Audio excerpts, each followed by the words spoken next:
تجلیل از نیم قرن سوز دل حسینی زینت‌الذاکرین استاد محمد باقر تمدنی در اردبیل.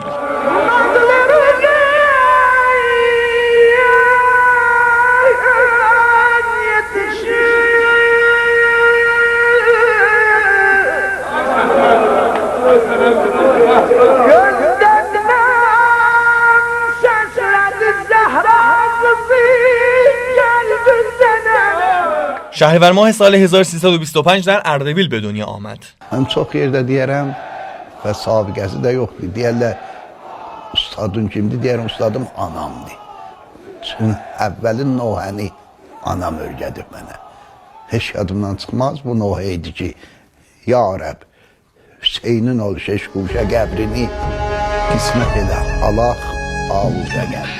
حاج محمد باقر تمدنی در کتاب عشق و ارادت مردم ولایت مدار استان اردبیل به امام حسین علیه السلام صفحات زرینی به خود اختصاص داده. یک امتیاز ویژه‌ای که دارن اون مدال نوکری است که 5 دهه تونستن در جامعه مطرح باشن. اشاعه دهنده فرهنگ نترسی، استقامت و مبارزه و جهاد سید الشهدا هستند، میشن استاد تمدن.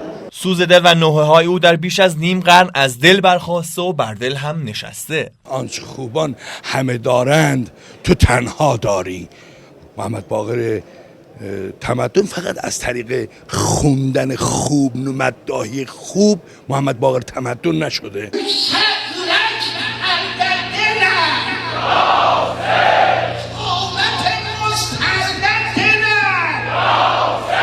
در آیین نکوداش و تجلیل از این پیرغلام حسینی از سردیس، کتاب‌های سوز دل، یادنامه استاد تمدنی و یک آسمان ستاره، اشعار برگزیده انتخابی وی رونمایی و لوح ویژه شورای فرهنگ عمومی استان و نشان عالی روز استان اردبیل به وی اهدا شد.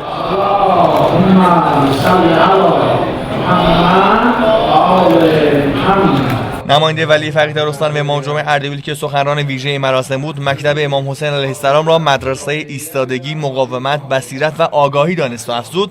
استاد تمدنی در مداحی سبک خاص خود را دارد و با پرورش شاگردان بسیاری در عرصه مداحی توانسته یک حرکت عظیم فرهنگی در ترویج فرهنگ عاشورا را در جامعه ایجاد کند.